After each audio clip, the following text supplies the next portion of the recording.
Hello, friends, and welcome to another episode of Discourse in Magic. My name is Jonah Babbins, and in this episode, we sit down with Kiko Pastur.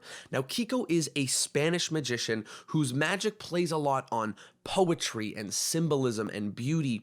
And over the past few days, I got a chance to attend his lecture and workshop and spend some time together. So I figured in this episode, I would try to pull the stuff that I was able to extract for myself over the past few days. So we focus on beauty and symbolism and how to really get that out of your magic and how to focus on being magic first instead of things like comedy first or mime first or dance first or whatever, but really focusing on being magic first. I love the episode and I love spending some time with Kiko. I think you're going to like it too. Here it is, another episode with Kiko Pastur.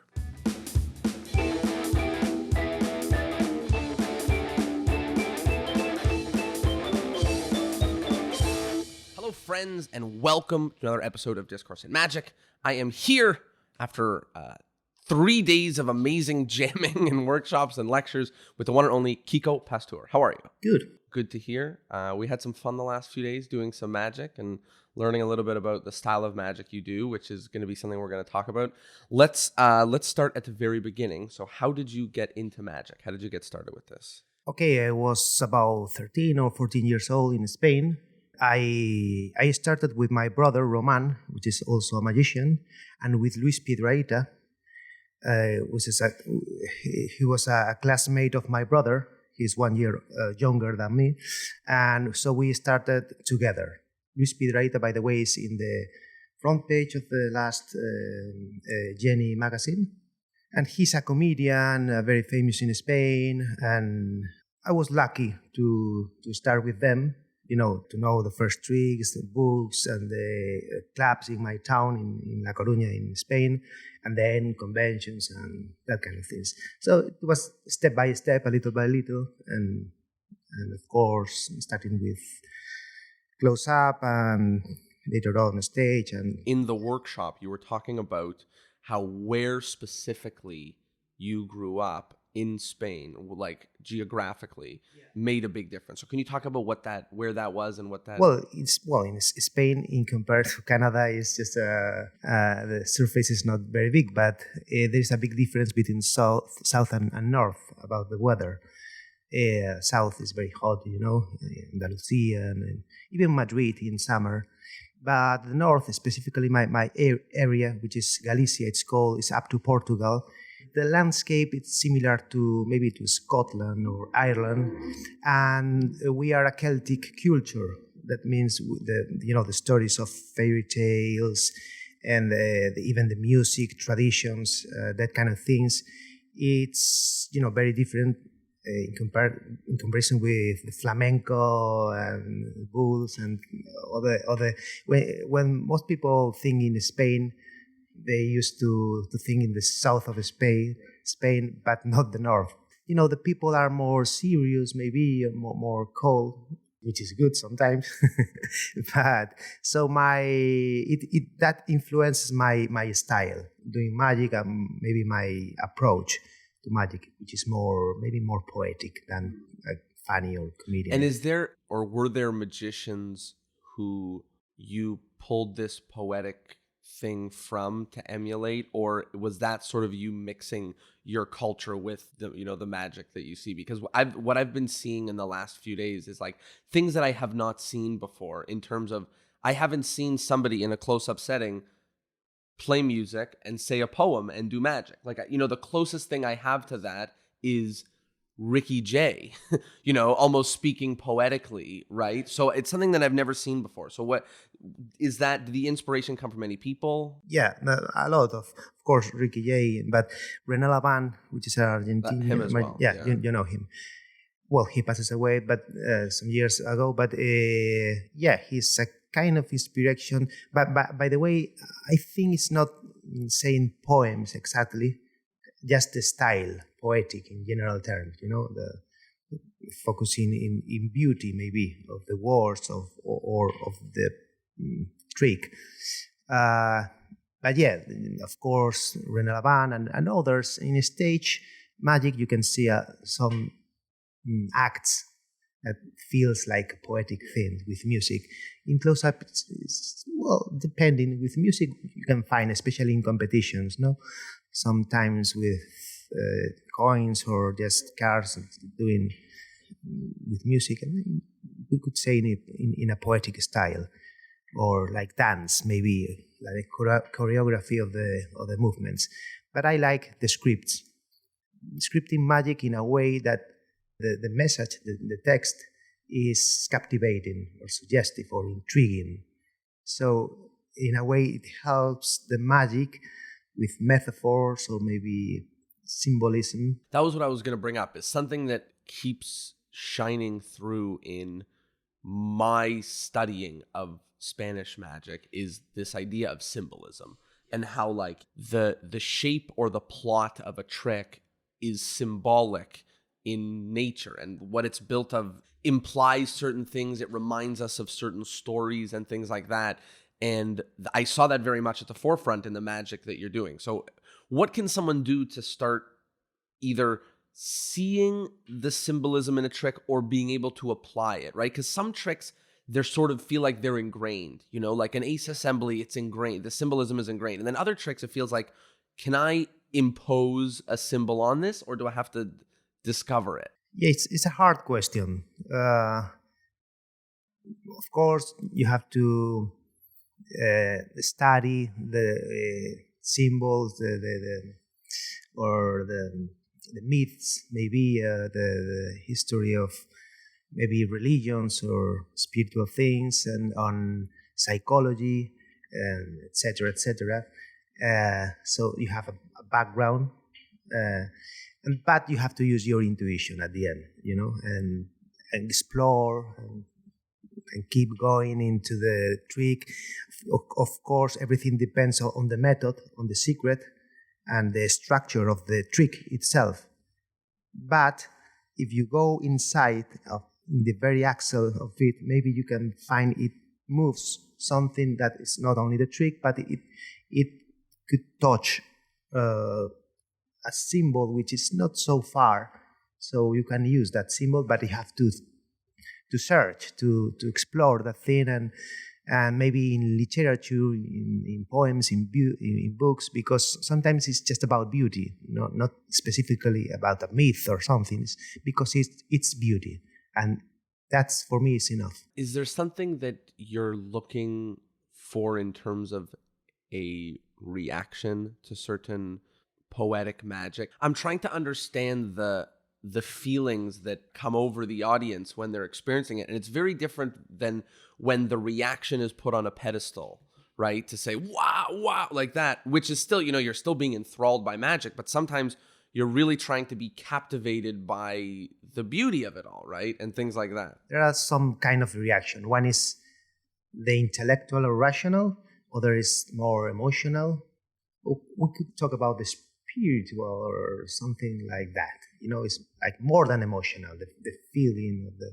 So, in according to the, you know, if we talk about magic, of course, astonishment is the main thing, you know, or the mystery, maybe if we say in emotional terms. This is, I mean, the goal of some poets. I don't know if we could say that it's an emotion exactly, but it's a kind of reaction. It's like being not surprised. It's more than engage. I like to say, when I talk about art, because maybe it's an artistic feeling in a way, is one of the points is the immersion of the feeling. It has to be deep and strong and positive. The beauty is like a positive thing. Kind of hard to describe, you know, because it's very subjective. If someone is trying to capture this kind of, like if someone's trying to say like, how do I find that sort of thing in my own magic? You know, in a lot of magic that I see, it doesn't have that. So was there a moment that it changed for you? Did you start doing this poetic magic, or did you realize that you could get something more, or that it was more fun for you or whatever to go deeper? Little by little, I started to realize what I really wanted. And it's not only about entertainment, it's we could say, art. And the difference of both for me is this one. In entertainment, your creativity comes from outside you, comes from the audience. You want the audience, the spectator, to be happy. Your goal is that they entertain them. So they are your goal, is making them happy or fun or whatever. But in art, the creativity starting point comes from inside, not from outside. So it's the opposite direction. It's a way of expression of yourself. So it doesn't depend on outside. It's related, of course, everything is connected, but the starting point, it comes from inside. So it's quite different, creativity speaking. And the problem of that is sometimes both things are separate. When you do something that is artistic for you, maybe the audience don't like it. So if you are a professional magician, or at least you want to entertain as well, you have to have, in my opinion, this is my answer of this dilemma. I have to have at least some acts that comes from inside.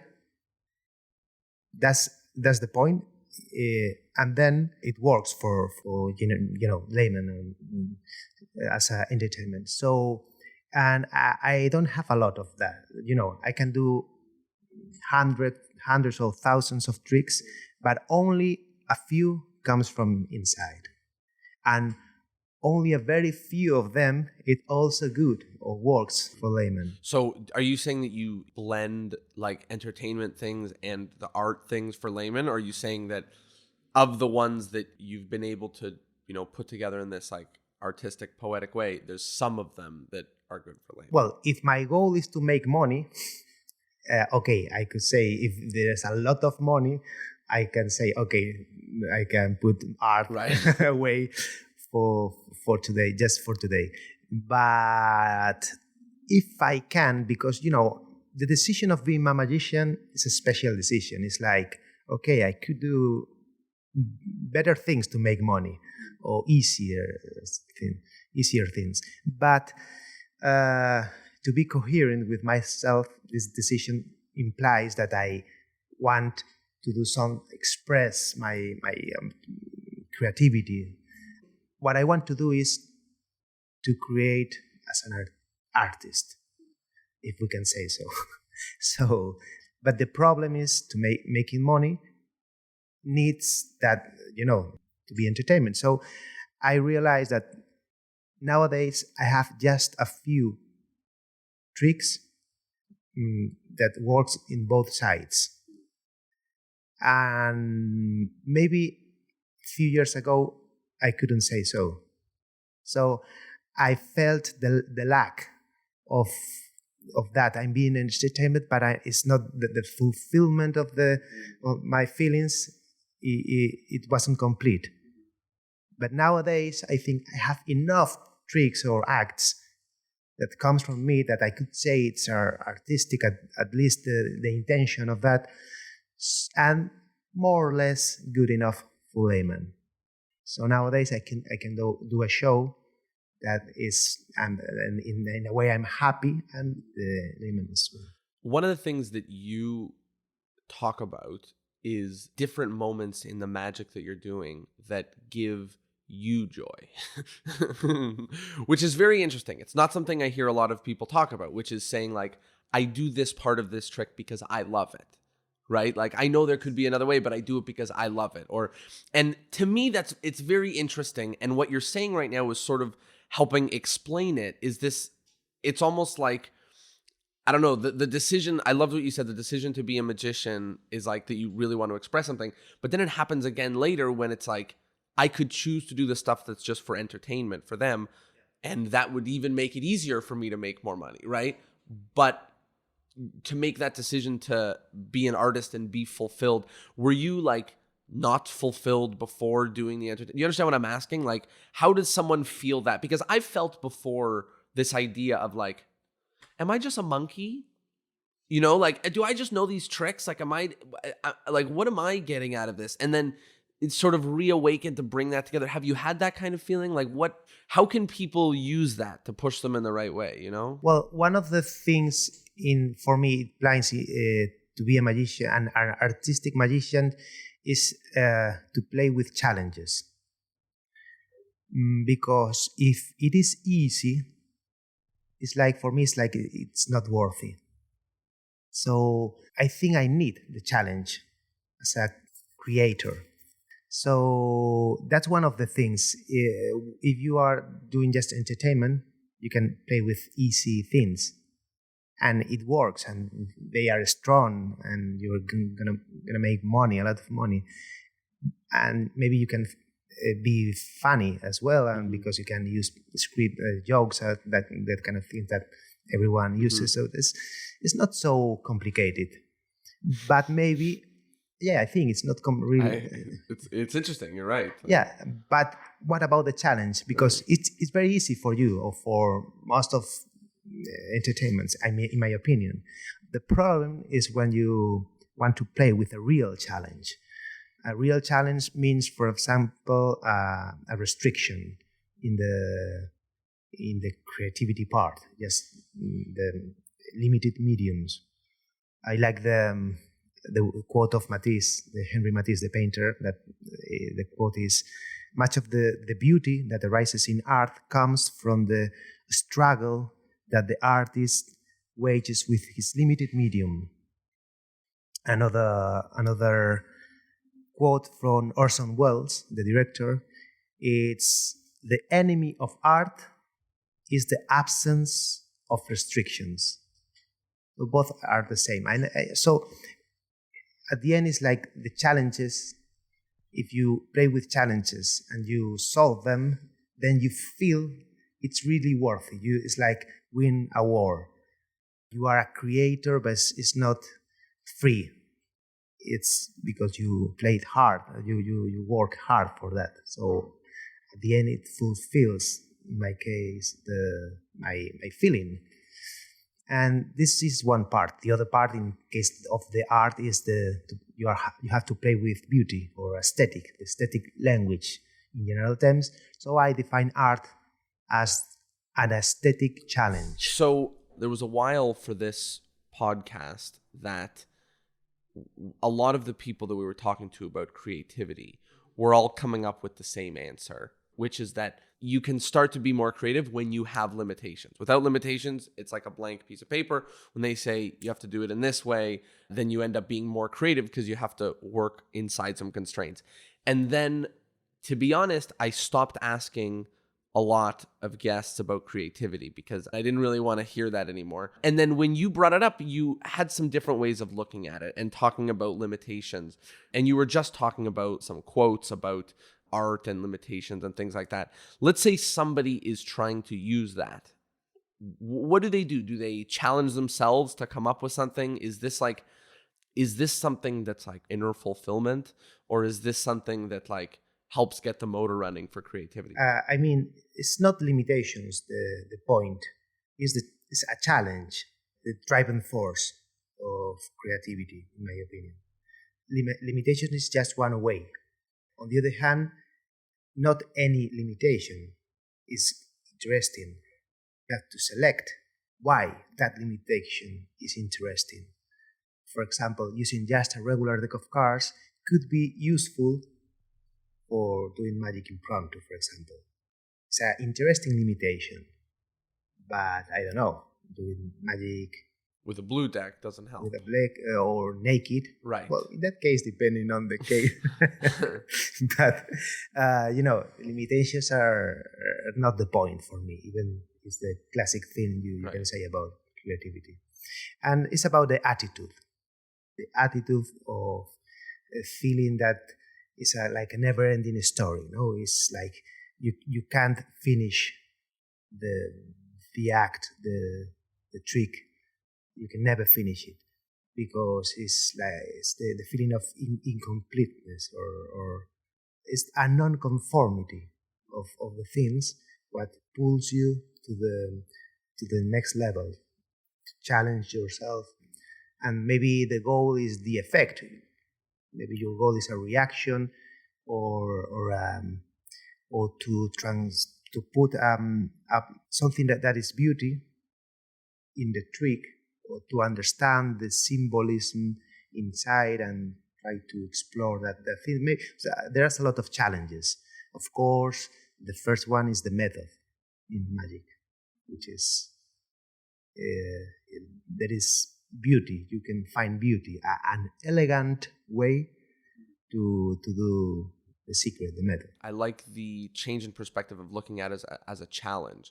And it reminds me, and you brought it up in the workshop of, you were showing a trick and you said this trick came from a challenge from Tamariz, which is something that like we hear, of tricks that came from a challenge from Tamariz, and I think that something about that, of magicians challenging each other in that way that comes from the Spanish school or comes from Juan, is amazing. Can you talk about that kind of like maybe challenging each other or wanting to take an effect like that?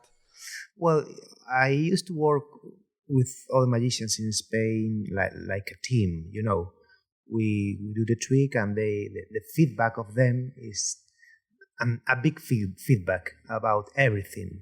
So, and it's okay. It doesn't matter if they say some things that they are, the weak points or that kind of things. Magicians are like independent, they don't used to work as a team, like theater or other arts.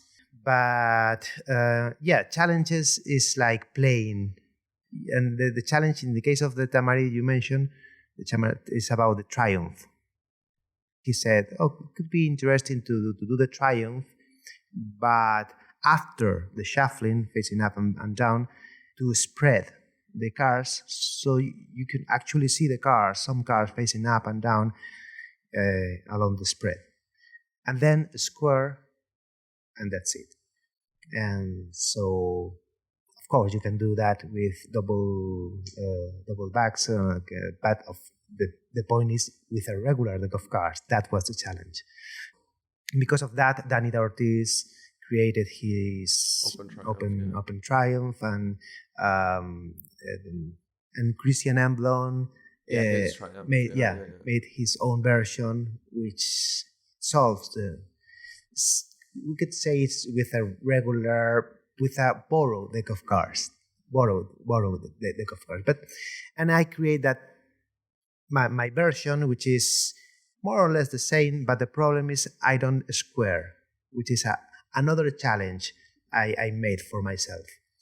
And when I try to play with that, all of my colleagues, my friends says that's not possible. It's too much. So don't try anymore. You are wasting your time. But I keep going with that, and maybe 1 or 2 years later, I found the version which is interesting, and that's why I'm very obsessive with for me that's the challenge.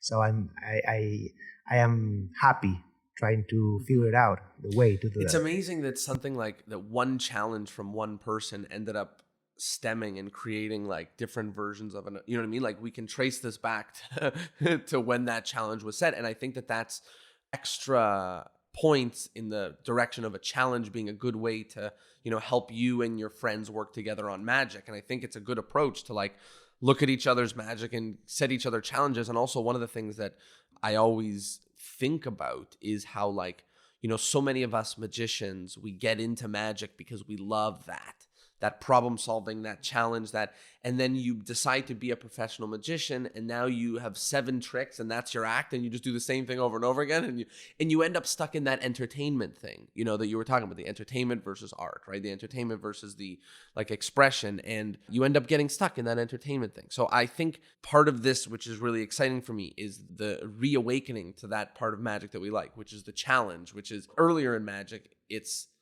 us trying to figure out something else usually, and that's what makes the challenge sometimes. But now we can set it upon ourselves and say like, here's a limitation that is interesting or valuable or whatever. Magicians used to be very focused to challenge only about the method, not about the performance or the staging or other things. It's like the trick itself, not the frame or the person, performer. That means, in my case, it's interesting to try to challenge about what is the best Or staging, aesthetic or whatever. or I mean the lights, the music, the way. What is the for how many people and or colors of the things and the energy, how to create the atmosphere, the correct atmosphere, how to put the spectators in a state of mind good. That means it's a psychological challenge. Do you set yourself those challenges in the same way? Do you like say like, how can I presentationally do XYZ and then try to figure it out? In a way, I like to create a kind of intimate atmosphere, and sometimes I know that it needs more than the trick, than the effect. So I use the scripting sometimes to say something which is baffling or surprising or engaging, and sometimes I use music to modify the state of mind, like a trance, like suggestive. The lights are for me are very important. Even the place, the how the energy flows through the space, like the Japanese way to to put the things in your house, and so. But for me, sometimes it's intuitive. I I used to work in private events, so it's not a theater. In theater, it's very easy. You can play with the lights and everything. But when you go to a restaurant or a house or whatever, it depends on a lot of factors. So for me, it was a process of refine my criteria to put the things in the best way. Nowadays, what I'm doing when I'm performing in a private event is asking them to change a lot of things, even if they are in a restaurant in their own houses. For example, in a restaurant, I depending on how many of them, but if I can do a close-up show, that means for I don't know, for 10, 20, 30, maybe 40 or 50, depending. But I know the best way to do that is only with 2 rows, because the third row is too far, unless you use stools or something. I try to put only 2 rows around a table, but it has to be a big table, because if we use a small table, you have to put the first row very far from you, and it's like the energy escape. It's like the feeling of that. It's not big. They're going to see in the same way, but if you use a big table, so the table is the first row can touch the table, it's like that separation implies like they feel more comfortable, because they are not exposing themselves, and so which is good, and they don't feel the lack of the distance. So it helps to create the atmosphere what I need, and it works for the visibility, of course, because it's a natural way. So sometimes I need to put 4 square boards together to create that space, or maybe 2 or 1 circular board, but very big. So when they hire me to do a show, I ask before. Can I see the photos of the place? Can I ask you if you have a big table or not? But you have a small app, but maybe we can put later on. And the time when you are going to do the show. In my case, I ask to do it if it's a dinner. After the dinner, during the coffees or something like that, I start the show. Maybe it's an hour show. If they are going to hire me is probably because it's spread of mouth. So they trust me. So because they trust me, I ask, I tell them, okay, if you trust me, the best way to do the show is at the end and in these conditions. But this is a dinner, it's a restaurant, and no, don't worry, maybe we need 10 minutes or 15 or even 20. Every minute it's gonna be better for the show. If you want to do that. If not, don't worry, but I will charge more more money. So and sometimes even in children parties, I used to do the same thing. So I put all the children very close together so they can't move, which is very good. But I concentrate the energy in and the feeling of close-up magic is very good. Besides, the tricks are in the spectator hands and very close. It's because the energy, you can touch the people, you can see them. The energy is strong, very strong. So you need a good place. And I see the lights, the lamp lights. So maybe I put the table because of the light, or because the windows or the doors, because I know the energy flows through the corridor, and maybe it's not a good place because I feel the air, the wind, or not the wind, but the people or the sound. Some points are more the noise than others. So there's a lot of factors. If you refine your criteria, when I go enter in a place, space, you can see it I already. see. I it's like an architect. Yeah. I build different I'm gonna have to be there, and scenarios, and maybe there are, but the light. But what if I ask to put the lamplight there? Right. And what if I put and I ask, and at the end I move everything. So right. they sometimes they want to kill me, but I know at the end they're gonna say thank you. Well. Yeah, exactly. So it doesn't matter. I play with that. Yeah. That stuff is very true about close-up magic, and the last few years I've been transitioning a lot to stage, and I've been losing that connection, that intimate connection to people very close, and struggling to find it on stage because it's very different. Yeah, on a stage, if you work in a pub, it depends on the pub. Mm-hmm. You can move anything. Maybe you can use a better microphone or speakers. But at the end, they're just different. It's different. You have to do things that they work, but then itself. But yeah, it's not so easy, and it's other language. You have to move with big movements, and that kind of things. What is your process like for a trick? So when does the trick come in to your mind, let's say, and when does the presentation come in? Do they come together? Is there a trick that you're obsessed with, and then once you really understand it, you want to start applying a presentation, or is there a presentation you go searching for a trick? What's it like for you? Well, it's not always the same, but I have some formulas depending on the case. Most of the time is I have a good method, a trick, not the presentation, or maybe with a standard presentation, but I love the method. I think, wow, this is witty, clever. Or maybe just a sleight of hand, and maybe I want to apply it in a trick. In few cases, I have a story, a little story or metaphor that I would like to play with, and maybe I can use a trick. But it's more difficult, and I think it's easier if you have the impossible thing in your hands, and then you can make a presentation for it. And the formula for me is, because the trick, I mean the effect is at the end. Maybe you are doing an effect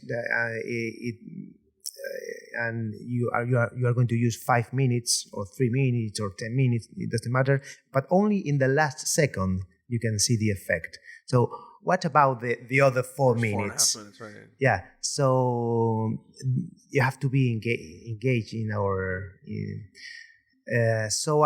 For me, especially the beginning is very important. The ending used to be the effect, I use an epilogue, I mean the ending words to close the thing, but the first thing you say. And that, for me, the formula is you have to say something that with just one sentence or two describe the goal, or at least something that it's similar in a way, and it's very engaging, very captivating or intriguing. So if not, they will not be with you.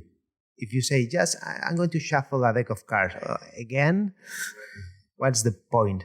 But if you say, have you ever dreamt with chaos? It's like, what? So that changed everything. So that's the formula for me. Maybe it's not about the scripting only. Sometimes it's about doing something or changing the staging or music or whatever. You can change the layman, the spectator, with something at the very beginning.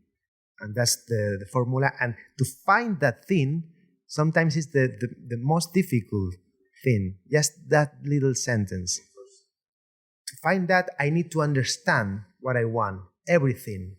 So it's like, for me, it implies to the scripting of everything. But the point is, it has to be a hook or a cliffhanger, that kind of thing. It's like something is not finished and they want to know more, and it's baffling and it's engaging and it changes everything. It's like to throw a bomb to attract it's like, but because at the end for me I use this metaphor. You are making a world, a whole world with any act, even a trick. And that world has to be its own gravity. It has to pull the people inside you, inside the world. It's not that you go to It's like a movie theater, or like... Yeah, exactly. So it's you have to give them something that they want to move themselves towards you, towards the act or the effect of the. It has to be very important, very interesting. It's the immersion.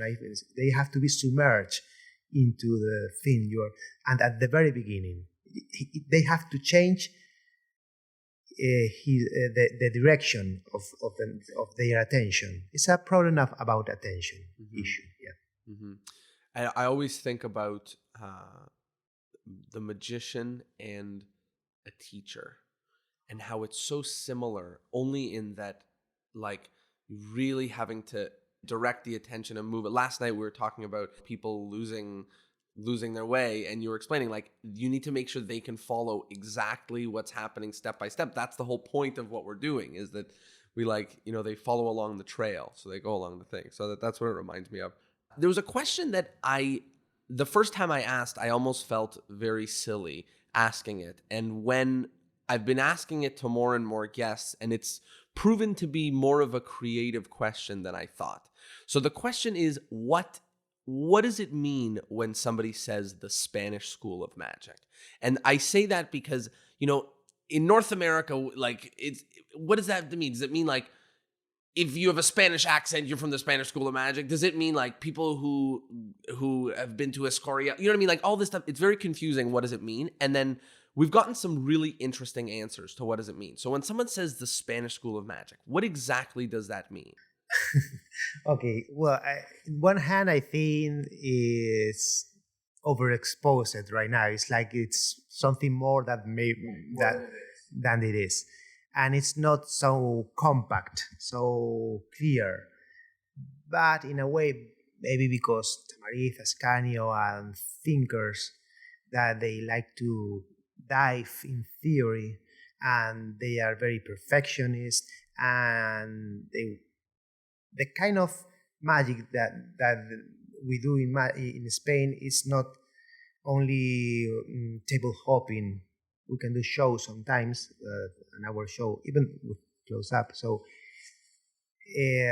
because of maybe a lot of factors, but the point is, one, we work as a team, but the theory or the perfectionism is important, the details, the subtleties. So we spend a lot of time doing that. We like to do that. On the other hand, the big influence is about presentation as well, because Tamarith is a great performer. He has a very different style for me, because it's more comedian, but it's like a deep comedian, because it's he plays with his invisible violin, which is, for me, is like, symbolically speaking, is like a child playing with their imaginary friends and very happy. So his goal is like happiness. He wants to share that kind of, and he says so in his book, and so it's very honest with that. So, and I think to play, the feeling of playful, we say in Spain, we say jugar. Jugar is more than plays. The connotation is like when you play a game, when you are a child, it's not only play as a pianist, just that, like to play like a kid would play. Exactly. Right. With that connotation, if you present a trick with this attitude, it helps for the logical or intellectual or rational mind to feel more relaxed, because when you are playing as a child, it doesn't matter a lot the rational thinking. It's about playing. So if you find someone who is playing with you, even if he says you can shuffle, but it's part of the game, and it's about happy to play with toys. So with Tamarith, I think is the point of him. Yeah, the happiness to play as a child, and if you enter in his world, you are another child playing with him. That is because when we do magic, it's like you are defying the spectator, his rational mind. So sometimes it's a kind of struggle, how you say, a fight. And it's not good to fight with a spectator. But if you are playing with him, it's another word. In my case, I use beauty, because beauty, you don't need to fight with beauty. You like it or not. But it's not about the fight. So I use that approach. But anyway, you say about the Spanish School of Magic.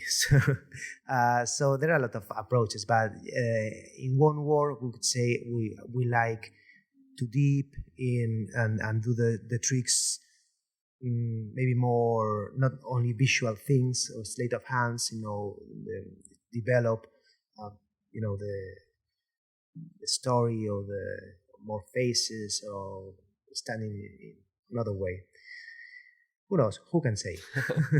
One of the things that I understood a lot in your magic is that you care more about the aesthetic than a discrepancy.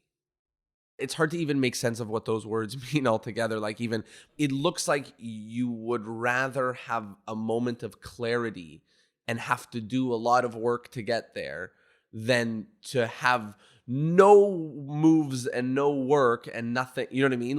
Like some people do the opposite. Some people try to avoid all moves, even if it's a little bit cloudy, so that it's very fair. Yours is, obviously you try to make it look fair, but you put the clarity and the aesthetics on a pedestal. Can you talk about that and why that part is so important to you? The point is about perception at the end. if I ask you, do you think that the best technique resembles reality? Resembles, it means to be as close as possible to reality. And the answer for most of magicians is yes. And an example, if you do a false transfer, when you try to do that, you if you look at the mirror, you try to simulate the natural way, the real one. And if you are very close to the real one, then it's deceptive. But for perception, sometimes it's better doing sometimes even the opposite way. And if you do the triple false cut of Jay's Aussie, and you want to do the real one at the end, you will see that the real one looks fake, and the fake looks real. It's the opposite procedure. And I learned that from Gaby Paredes, the magician of Barcelona, Spain. So it changed my mind, my approach to the technique, to the method. So, as you say, in the Ace Assembly, of a lot of tricks, when I figured out how is the best technique, it's not about resembling reality. It's about following the rules, not of the reality, but perception. And sometimes they are equal, sometimes they are the opposite thing, and sometimes they are something in between. And you have to use the intuition, because the rules of perception, there's not a exactly formula. So the discrepancies sometimes are good in case that those discrepancies they are better for perception. For example, they are more contrasting, which is very good for perception. In the case of the ace assembly you mentioned, I put the aces facing down, and the other packet of indifferent cards are facing up, and they are together, but you can see the cards separated because they are facing down and facing up. So when I chain them, because you can see the difference, because the contrast is better than if they are all together facing down. But the price I have to pay to do that is the facing up cards are changing when I do the technique. But it's like they are in the background of the experience. So even though it sounds like a big discrepancy at the end, and it's my feeling, my sensation, it works better for the magic, for the deceptive, for their understanding and their clarity, the clarity, exactly. Yeah. So, but that kind of things, they are not written. You have to play with the thing and explore and ask questions like, what if I do? And that kind of what if is as crazy things. Like, what if I use less cards? But you need to know, but what if? Right. Because maybe that's where the secret answer is hiding. Yeah. Something. Yeah. And if you ask your intuition, anyway, sometimes they are counterintuitive. So intuition is not the only way to find that things. You have to, like, a brainstorming to explore. Do you like to explore alone, or do you like to explore with people? Both. Both, yeah. So another thing that you mentioned in the lecture that was very interesting to me is you were talking about cause and effect. And you were talking about how magicians, and often I think about this as just like that they've only done half the work in a trick, is they do the trick and the cause of it, and you said it very, very succinctly, but the cause of it is like, I'm a magician. I have the trick. So there is no assumed cause. So the spectators infer, because there's no other information, they infer what the cause is. And many years ago, I asked myself a question that I don't know the answer to yet, but it's, if I have a trick that's a miracle, let's say it's a miracle. Someone names a card, it's at a position in the deck, let's say. Is it better to have someone name a card, someone name a position, and it's true? is it better for me to say, I can hypnotize you and I can hypnotize you and it'll work? Or is it better to maybe hint that I can do something? Or what's better? Should they know where to go? Should they not? So you had some thoughts about this. Never mind what's better, but just thoughts about giving a cause to what's going on. Can you talk about that? Well, I learned again from Gaby Barreras. He calls fictional magic a kind of magic that gives the spectator a reason for the magic, as you said. A reason, but fictional reason, not the obvious thing that I am using a secret method to do the thing, which you can take for granted that, but that is outside the frame of magic, because magic is like an representation art. The art work is inside of a frame, we can say. It's like when you see a movie, a film. Outside the film, you know that the actor is not dying, it's just lying, you know. But it doesn't matter, because inside that world it's true. And inside that world there are some reasons to do that. So in the same way, we can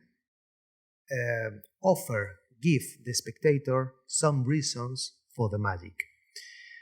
When we say magic, I like to think that it's about impossible things or dreams or wishes, that they are impossible. That's why it's the mystery involved of thing. Because if we say hypnotic, as you mentioned, it's not impossible. If we play with memory, maybe, of other things, it could be extraordinary, which is interesting, but it's a bit far from what magic is. I don't say it's not good. I'm saying it's not exactly the definition of magic. It's a bit far from for the axle of possibility of fascinating thing of magic. That the big mystery of magic is the feeling that you know it's impossible. You know the definition of Tamariz about magic. He says it's a fascinating impossible, but for the spectator, the reaction, there are two kinds of reaction. Typical one is, I don't know how it's done, but Tamariz says that's not enough. It's not about not knowing. It's about knowing. The reaction should be, I know it is not possible. Of course, they take for granted because it's happening, but the feeling, the reaction is, I know it's not possible. It's no way. That's yeah, right. But it's not about not knowing how it's done. It's about saying, I know, and it changes. There's another level. So when you play with something that is like not a god but a hero or something, is sometimes it's good depending on what you want, of course, because magic is a big thing. That to be pure with the word, I think it's about impossibility. Things or dreams like flying or traveling in time, or that kind of thing. Right. So I was going to say, what kind of causes do you like to play with? Or where does your mind go first when you start thinking of causes? Causes, if that they are beauty and they fulfill dreams or wishes, even subconscious wishes. So it's a very very general thing, but the dream of flying is very easy. Everyone, okay, that's fine. But sometimes is maybe you can, I don't know, talk about peace or friendship, maybe, or I don't know, or going back in time to talk once more to someone that you lost, but in a beauty way. Or maybe find something which is beauty because it's like an impossible thing. When you find something that is really beauty, it changes you. I like philosophy, and well, according to some, I don't like to dive a lot, but the beauty is to compare with other things that they are very important in humankind, that it's truth and goodness. They are independent things, but they are things that we desire. True means knowledge, like science. Goodness is about the other. It's like, to be kind or that kind of things. But beauty itself is something that you want. Goodness is like love, the best thing you can say, knowledge about understanding the universe. But beauty itself is something that you feel you need it. And I think we need more of that. Art is like the exploring beauty or aesthetic, like science is exploring knowledge. Maybe for me it's an abstract desire, but it's enough sometimes to use as a presentation in magic. But as Tamarit says, it has to be, as I said, an impossible dream or wish, or desire. What would you recommend for somebody to help reawaken that appreciation for beauty? Because it's something that, I don't know, maybe we lose touch with, right? Is that appreciation for beauty, or that wants to experience those kind of things, or to bring more of them in your life. What do you recommend for someone? To be more close to the beautiness, you mean? I say the refinement. I used to say it's about the refinement of sensitivity as an aesthetic ability. That means if you try to be aware about what is beauty or not, and try to find beauty in your life, in little details in the street when you walk, or in your body, or with your friends, because it's in everything. It's like love. It's different, but it's in everything. It surrounds us, and you can make it. As a creator, you're a little god, and you can create love. You can create, knowledge, maybe, and beauty. So the refinement is something that you can work. Practice, just getting practice, like using that, yeah. And non-conformity, that attitude to. Tell me about that, with the attitude of non-conformity. What do you mean by that? It's essential. Non-conformity is that you need, you know that it's never finished, it's never complete. You can do it better. You can always improve in every matter, but in beauty, is the same thing. Non-conformity, especially in magic, when I create an act, I know it's not ended, it's not finished, it's not complete, because it can always be improved. So, but at the end, I have to perform the thing eventually. So, but actually, I feel the lack of. Because the attitude, the feeling is non-conformity, is what I want to say. If you have that feeling, it's not a good feeling in a way, but in the other way, it's a driving force for you to make it better. In the type of magic that you do, in maybe poetic magic, there is a level of vulnerability. You're talking about things that you think are beautiful, you standing there telling a poem, and it struck me in the lecture where I'm sitting in a room full of like magicians in the basement of a church, you know what I mean? Like not a room where you think one would very easily get into the space where they can be vulnerable. And even I think about getting on a stage, and like, it's much easier to say, oh, hey, pick a card. Oh, you're going to pick this and he's going to do this, than it is to explain very slowly and meticulously what you think is beautiful, right? Or whatever, tell a story about whatever it is. There's a level of vulnerability. Is that something you had to practice? Have you always been that vulnerable, or is it an uncomfortable thing, at least to start, maybe, or maybe for me? Yeah, it's right. I agree. It's a kind of level of that because you need to create a connection with the spectator, but that connection, because the thing is about beauty, it's about sensitivity. So if they are rigid, and they don't, at, at the beginning they have to be relaxed, open, and so that's why for me it's very important the staging, maybe the music, piano music, so they can feel the lights of the stage, so they understand the sometimes I cannot do that, and then I have to be kind of brave to say that thing,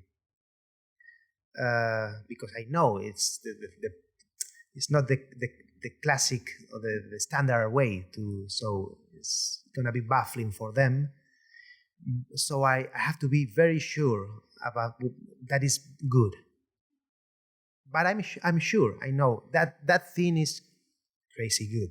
That this poem, no, not poem. I don't like to say poem because it makes you think there's a kind of a structure or classic things with the words, like a song, right? Yeah, but it's not about that. It's the idea, it's a poem, poetic in our general terms, aesthetic.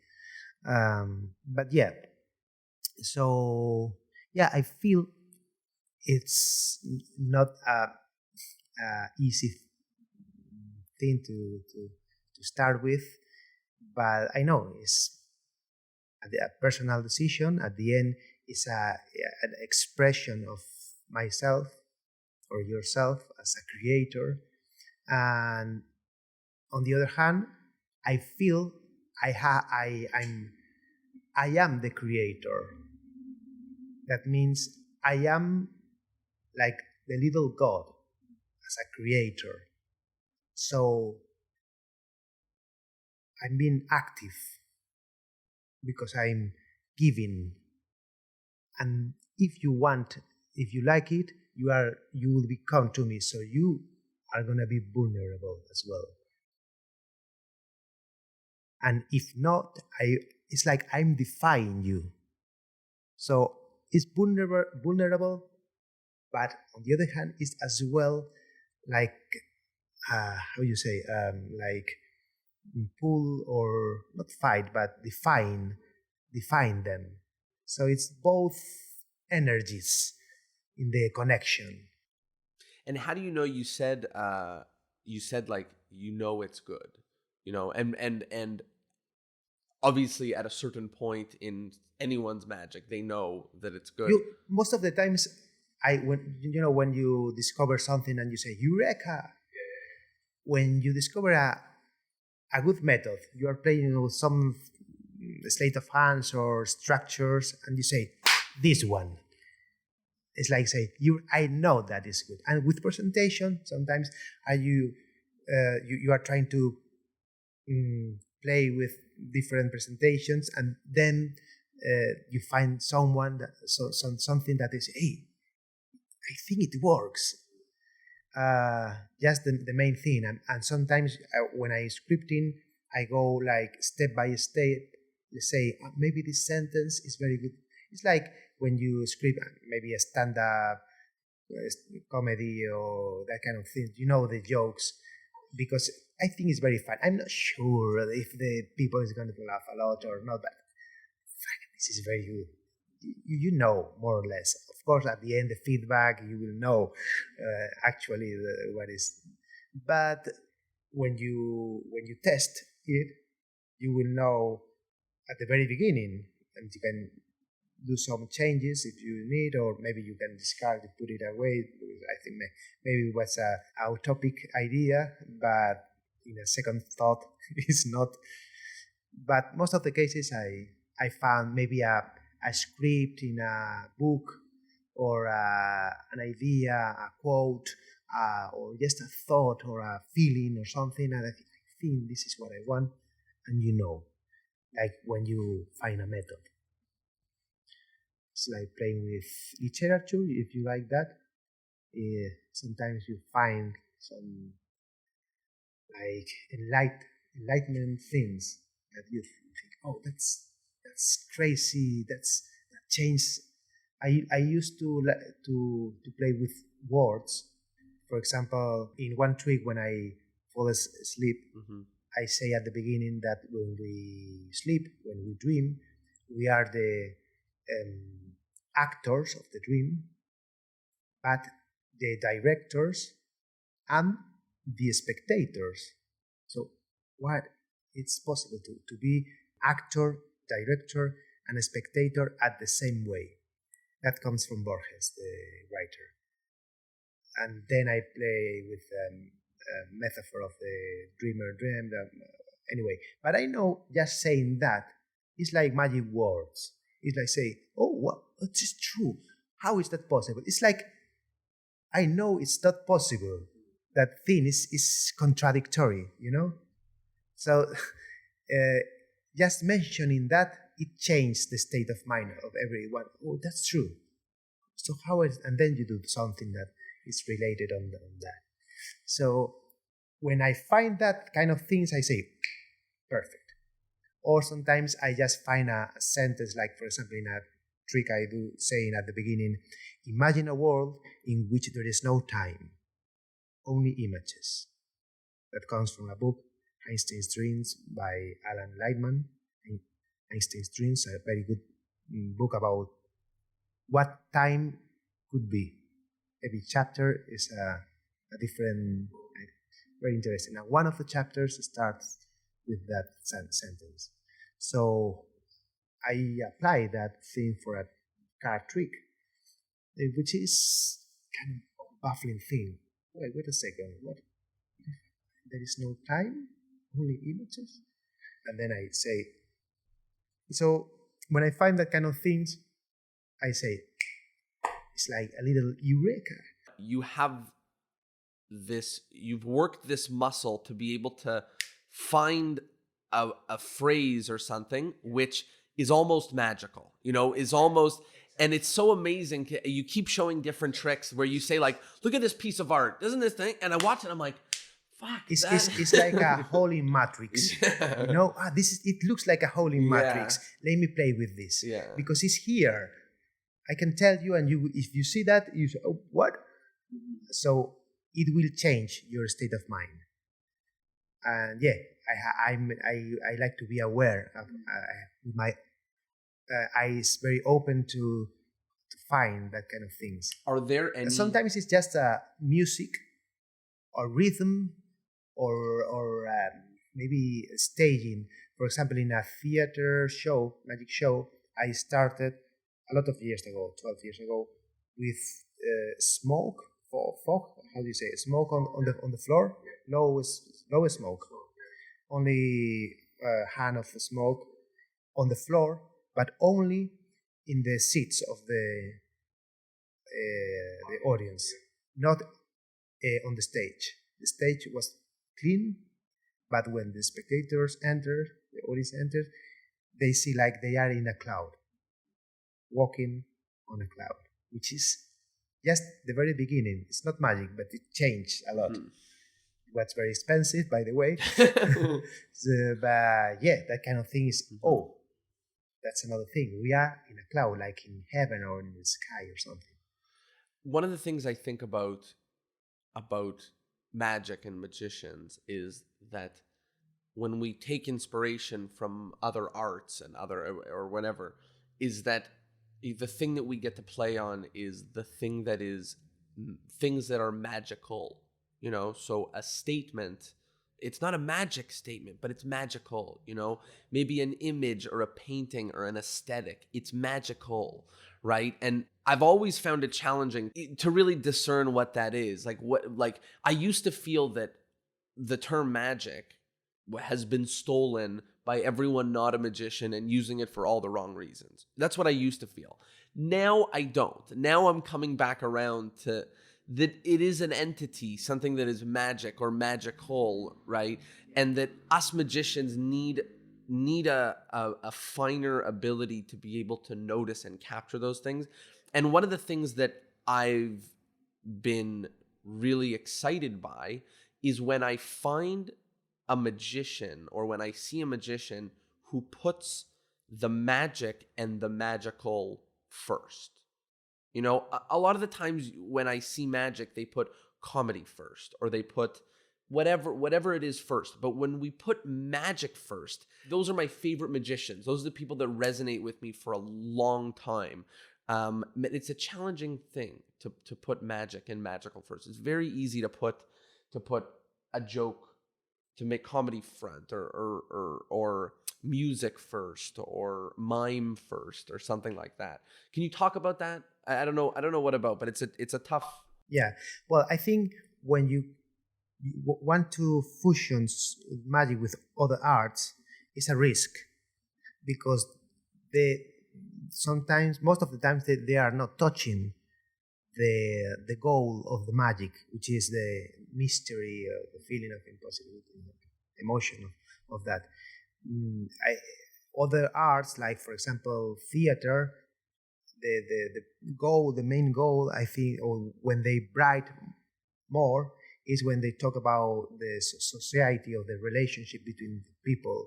Or in dance is about, you know, the aesthetic of the movements or depending on of the art. But and I think different arts bright better for different emotions. It's like a galaxy of emotions, and the galaxy of magic is just in one part. The star of magic is maybe it's mystery or also depending on what you define it. And but if you want to fusion that with another star that is very very far away, it's like the emotion is the result of that is that it doesn't match or it's very difficult. Maybe you have to jump from one to the other, but it's not a real fusion. Maybe you can find something that is not so far but close, like surreal things, but they're not. But surreal is kind of close enough. Sometimes humor could be because it's like changing the surprising, and surprise is that emotion of surprise is close to mystery, but it's a risk. You have to be very aware about what do you want. You know, when I created a trick, I just want other arts to be the magic better. The magic, I mean the goal of magic, which is the feeling, that kind of mystery. Put the mind or that kind of fusion has to be related at the end of the main goal, because what I like is magic. Of course I like comedy and theater and music, but not all music. I can use all kind of music, just a few pieces, the same quality, the same color, or at least similar. And I can use literature, but not every literature. Some sentences, some ideas, they are kind of magical. And the same with other arts, movements like dance, but not every dance. Some movement that looks like a magic gesture or a presence or related to a kind of god or presence or magical thing. So that's the point for me. So we're getting to the end where there's a whole bunch of different wrap-up questions. So the very first one is, what's something in the world of magic currently, 2019, 2020, that you like and something that you don't like? I like globalization and I don't like globalization. I mean, the internet thing with a lot of videos, so the information is there. I think it's a very good thing because we can share and we can be together, we can play. But on the other thing, it's very difficult to to refine to things, because it's like everything needs to be as fast as possible, and it's very difficult to be a good magician as fast as possible. I think the point is, if you are starting to do magic, you have to calm down. You need to be the best magicians in 2 or 3 years. Maybe you need 20 or 30 years to do something that is worthy, because it's like a life thing. It's a never-ending thing. It's a long-term thing. So about timing, the problem is about timing. You need to speed everything, and sometimes no. Every time, I think it needs as much as time as it needs, especially in art, because in science or other things, you need to work, that something work, but in art, in my opinion, it's never finished, as I say. It's never finished. Even the best picture of Van Gogh or Picasso, whatever, I'm sure, because I take for granted that they are good artists, that they know it's not the best thing they could do or they can do. Not now, because they passed away, but I'm sorry, we are here. Right, and that's part of it. Part of the being an artist is being still being able to see those. The next thing is the endless chain. So in order to keep the podcast going on forever, each guest is asked to recommend another guest who must be on. So who must we have on an episode of the podcast, with the catch you have to be able to help put them on. You can't just say David Copperfield and then... I could say, of course, Juan Tamariz or Gaby Pareras. The problem with Gaby, you need a translator. And with Tamariz, it's not so easy to... But maybe if you come to Spain someday, I will try to help you. Thank you. Or if not, there's a lot of, Woody Aragon, Danny, Gea, and so on, many of them. Mario, the young people, the new generation is very, very good. The next question is the take-home point. So we've been talking now for an hour and a half about a whole bunch of different stuff, and people listen to this like they, while they're walking around or doing loads of different stuff. And if there's one thing that people listening to this can take home to maybe capture the identity of this episode and capture the lesson from this, what is that one thing for you? Play more with beauty. I love it. I love the idea of playing more with beauty and making sure that we notice it in the world around us and notice it in our magic and think about it in our magic. I think that's fantastic. And Kiko, the last final thing is, where can people find you on the World Wide Web? My website, kikopastur.com, with KK, Kiko Pastur, or to talk with people if they can contact me by Facebook, Instagram, that kind of things. Amazing. Thank you so much. And once again, Kiko, thank you so much for joining me on the episode and coming over and jamming and letting me learn a lot of your magic for the last few days. And of course, a big, huge thank you to everybody who listened to this. I hope you liked this episode, and I'll see you next Thursday. Peace.